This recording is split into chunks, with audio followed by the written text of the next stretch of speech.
মনামি রান্নার খুঁটিনাটিতে তোমাদের আবারও স্বাগতম। নিশ্চয় তোমরা ভালো আছো, আমিও ভালো আছি। আজকে তোমাদের মোচার তরকারি করে দেখাবো। সবাই দেখে বুঝতে পারছো মোচাটা কাটা হয়ে গেছে, জলে ভিজিয়ে রাখা হয়েছে। মোচাটাকে আমি কেটেছি, খোসাগুলোকে ছাড়িয়ে ভেতরে ফুলগুলোর ভেতরে একটা শীষ থাকে শক্ত টাইপের, ওটাকে ফেলে দিয়ে তারপরে কাটতে হবে। বটিতে কেটেছি, তোমরা চাকু দিয়েও কাটতে পারো। দেখো আমি হলুদ জলে ভিজিয়ে রেখেছি যাতে কালো না হয়ে যায়। এবার আমি সিদ্ধ করতে দেব, প্রেশার কুকারে দেব। জল দেওয়া হয়ে গেছে, তোমরা কড়াইতেও করতে পারো, আমি প্রেশার কুকারেই করব।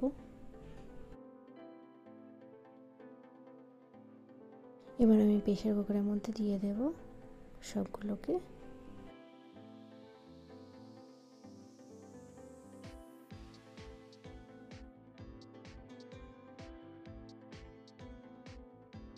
দেখো আমার সবগুলোকে প্রেশার কুকারের মধ্যে দেওয়া কমপ্লিট।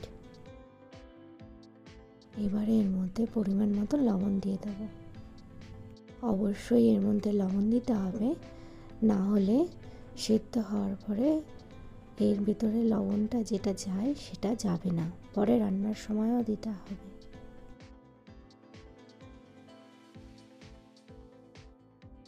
এবার আমি প্রেশার কুকারটা আটকে দিলাম, 2টো সিটি মারবো, ব্যাস, তাহলে এটা সিদ্ধ হয়ে যাবে।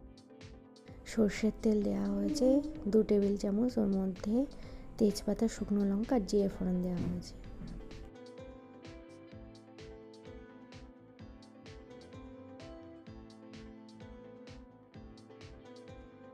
এই তেলের মধ্যেই আমি আলু ছোট ছোট করে কেটেছি, হলুদ মাখানো ছিল, সেগুলো দিয়ে দিলাম। এগুলো ভাজা করতে দেব, ভাজা হয়ে গেলে তারপরে আমি এর মধ্যে মশলা দেব।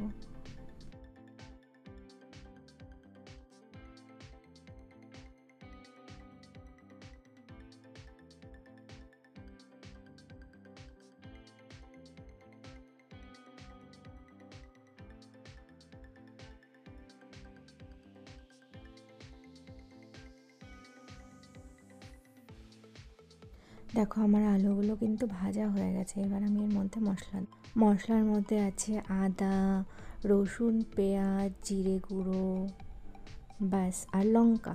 অবশ্যই লঙ্কা দেবে, না হলে ঝাল হবে না।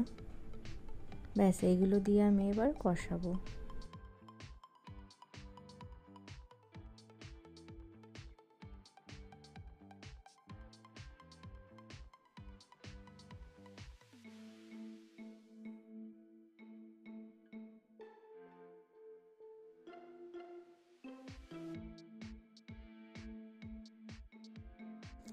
দেখো আমার মশলাটা কিন্তু কষে গেছে, তেল ছেড়ে দিয়েছে,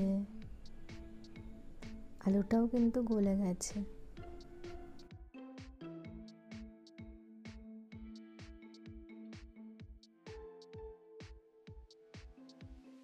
আমি কিন্তু শুধু আলু ভাজার সময় অল্প পরিমাণ হলুদ দিয়েছিলাম, এবার এর মধ্যে হলুদ দিয়ে দেব।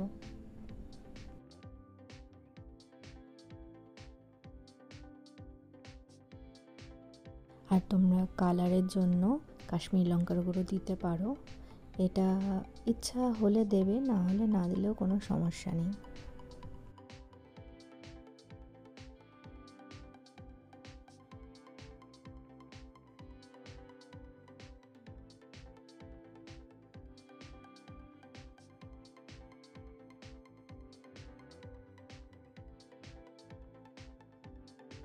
দেখো আমার পুরো কমপ্লিট কষে গেছে। এবারে এর মধ্যে পরিমাণ মতন লবণ দিয়ে দেব।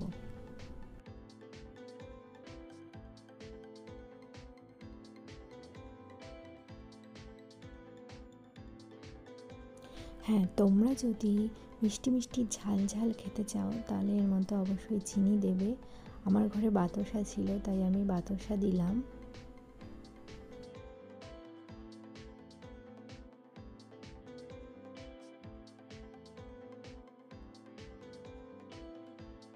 দেখো আমি যেমন করে কষিয়েছি, দেখো কত পরিমাণ ছিল আর কত কমে এসছে। মশলাটাকে কষিয়েছি, এরকম সুন্দর করে কষাবে। এবার মোচাগুলো, সেদ্ধ মোচাগুলো আমি জল ঝরিয়ে রেখেছিলাম সেগুলোর মধ্যে দিয়ে দিচ্ছি।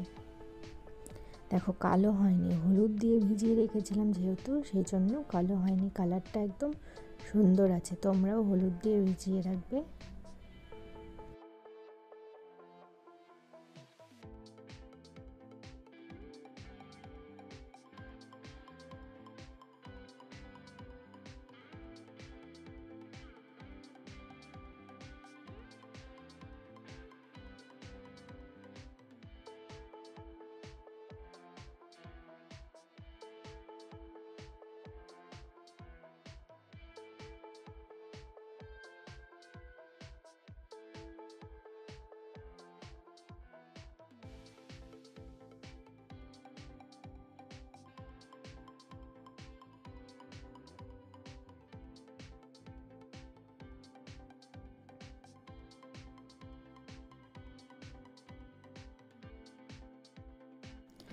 দেখো মোচাটা কিন্তু একদম পুরো হয়ে গেছে।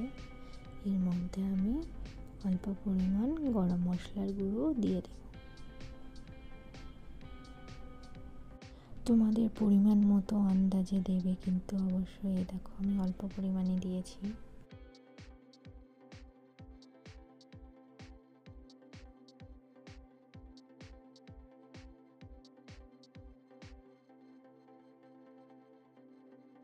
মোচাটার আরও স্বাদ বাড়ানোর জন্য এর মধ্যে 1 চামচ ঘি দিয়ে দিলাম।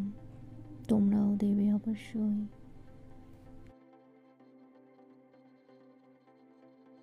এবার এটাকে আমি নাড়িয়ে নেব, পুরো মাখিয়ে নেব।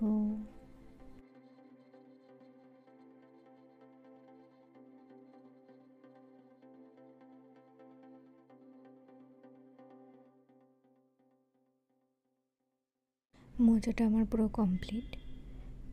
দেখো এবার আমি এটাকে নামিয়ে নেব।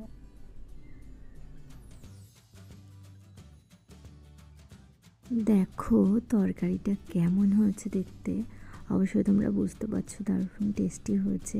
অবশ্যই খেতে খুব সুন্দর টেস্টি হয়েছিল। তোমাদের যদি এই রান্নাটা ভালো লেগে থাকে তোমরাও অবশ্যই বাড়িতে রান্না করে খাবে। আর আমার এই রান্নাটা কেমন লাগলো অবশ্যই কমেন্ট করে জানাতে ভুলবে না।